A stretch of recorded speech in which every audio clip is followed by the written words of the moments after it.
3 minutes. Vous avez donc compris que l'objectif recherché était de rendre inéligible Ousmane Sonko pour la compétition électorale de 2024. Quelles que soient les hypothèses en place ou les déclarations et positions des uns et des autres, il s'agit simplement de le rendre inéligible. Je rappelle qu'il s'est agi en l'espèce d'une affaire de diffamation, donc d'une affaire privée. La partie civile, M. Mame Mbaye Niang, s'était dite satisfaite lorsqu'elle était sortie de l'audience et a remercié tous les Sénégalais. Quelque temps après, il a été reçu en conférence de presse et il a dit ceci. Ousmane Sonko n'a pas encore échappé à l'inéligibilité. C'est lui qui le dit. Donc, la réponse à la question de savoir qu'est-ce qui les motive est claire. C'est pour le rendre inéligible, c'est pour qu'il ne participe pas aux élections présidentielles en 2024. Alors, est-ce qu'on a le droit d'utiliser la justice pour écarter les adversaires politiques? Je pense que ce temps est révolu. Et l'agenda de la justice, disait Maître Amadou Diallo tout à l'heure, n'est pas l'agenda des politiques, ni l'agenda des médias. Il faudrait qu'on laisse la justice respirer un peu et laisser les politiques compétir ailleurs. Khalifa Sall a été condamné le 30 mars 2018, si je ne m'abuse, à 5 ans de prison. En juillet 2018, sa peine a été confirmée en appel. Et en décembre, la cassation est intervenue pour confirmer l'arrêt. En février ou janvier, sa candidature a été déclarée irrecevable. Les Wolofs ne disent-ils pas que Koundo bin Reissa Mam, Bogissé Louniol Daw. Donc nous avons très vite compris que la position de principe du parquet, qui relève appel d'une décision qui oppose deux privés, nous avions compris que c'était simplement pour essayer d'écarter quelqu'un de la course. Parce que l'appel de la partie civile, Mame Mbaye Niang ne peut porter que sur ses intérêts civils. Seul l'appel du parquet peut remettre en cause les dispositions pénales du jugement. Ça résulte des dispositions de l'article 503 du Code de procédure pénale.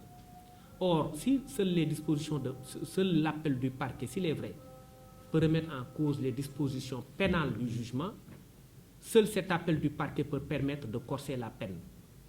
On passera donc de 2 mois à 3 mois. Et si on est à 3 mois, Ousmane Sonko ne sera plus candidat.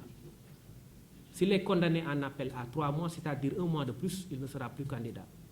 S'il est condamné à une amende, parce qu'il n'a pas été condamné à une amende, mais à des dommages et intérêts, s'il est condamné à une amende supérieure ou égale à 200 000 francs d'amende ferme, il ne sera plus candidat. Si la cassation confirme la position de principe du juge d'appel. Donc on est dans une pente dangereuse. Et il faut le dire, il ne faudrait pas qu'on utilise la justice pour rendre inéligible un adversaire politique. Il faudrait également qu'on respecte le calendrier judiciaire. Nous nous sommes amusés à revisiter le rôle, c'est-à-dire l'agenda des audiences ce matin de la Cour d'appel, et nous nous sommes rendus compte que les affaires évoquées à l'audience dataient de 2 ans ou 1 an. Rares sont les affaires qui sont évoquées cette année, ça n'existe presque pas, et enrôlées. Si ces affaires sont enrôlées, elles étaient évoquées en janvier, et donc elles ont été enrôlées 4 ou 5 mois plus tard. Or, si on respecte cela, ne serait-ce que par rapport au principe de l'enrôlement normal des dossiers, personne ne peut avoir le temps d'invalider une candidature. Donc, gérons les dossiers normalement, gérons les choses normalement. Nous ne sommes pas contre le principe d'une justice, mais nous voulons une justice qui soit rendue dans les règles de l'art, hors la vue des politiques. Parce que c'est impressionnant la vitesse avec laquelle Khalifa Sall a été éliminé en tant que potentiel candidat à une élection présidentielle, que cette même logique doit se reproduire.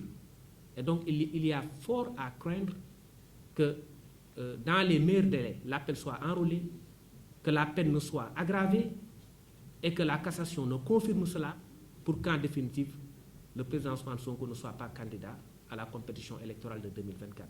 Il y a un fait majeur également qu'on voudrait dénoncer, on l'a dit, la question des barricades. Mais n'êtes-vous pas choqué par le fait qu'on puisse briser briser la vitre d'un véhicule, d'une personne, pour l'extirper de force et l'amener au tribunal. Parce que c'est comme si on avait plus une certaine capacité d'indignation, mais c'est des faits extrêmement graves.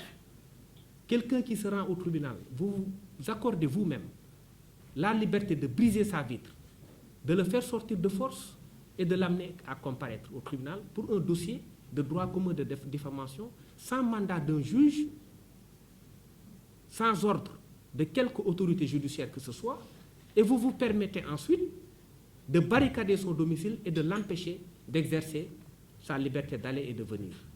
Et cela ne se passe qu'au Sénégal. Et ça semble n'étonner personne.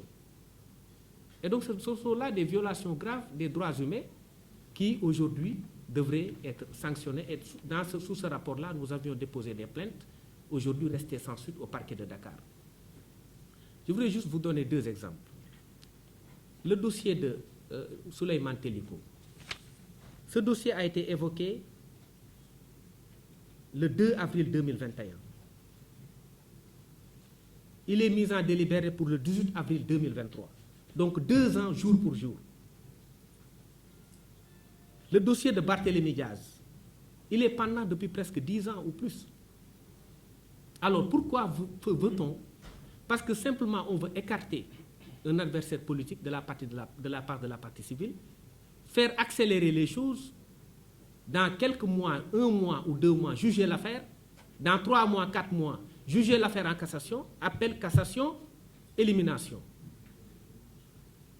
Mais si on laisse passer cela, mais on sera peut-être indolent vis-à-vis d'une certaine violence qu'on veut exercer au cœur du droit.